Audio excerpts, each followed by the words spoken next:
திண்டுக்கல் மாவட்டம் ஆத்தூர் அரசு மருத்துவமனையில் தமிழ்நாடு மாநில எய்ட்ஸ் கட்டுப்பாட்டு சங்கத்தின் திட்ட இயக்குனர் அவர்களின் வழிகாட்டுதலின்படி திண்டுக்கல் மாவட்ட எய்ட்ஸ் கட்டுப்பாட்டு அலகு சார்பாக HIV எய்ட்ஸ் மற்றும் பால்வினை நோய் தொற்று சார்ந்த தீவிர விழிப்புணர்வு பிரச்சார நிகழ்வு நடைபெற்றது.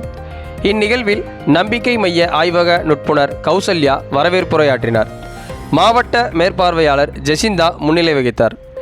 ஆத்தூர் அரசு மருத்துவமனை முதன்மை மருத்துவ அலுவலர் டாக்டர் அரவிந்த் நாராயணன் தலைமை வகித்தார்.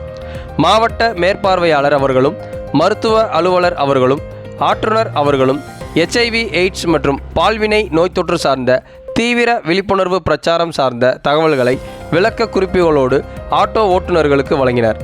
இந்நிகழ்வின் முடிவில் 15க்கும் மேற்பட்ட ஆட்டோக்களில் விழிப்புணர்வு ஸ்டிக்கர்கள் ஒட்டப்பட்டது.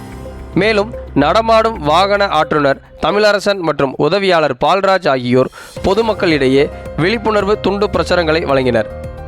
இந்நிகழ்விற்கான ஏற்பாடுகளை இலக்கு மக்களுக்கான மாவட்ட திட்ட மேலாளர் வெனிஷ்குமார் மற்றும் நம்பிக்கை மைய ஆற்றுநர் மா கண்ணன் ஆகியோர் செய்திருந்தனர். TNV செய்திகளுக்காக பட்டிவேல்.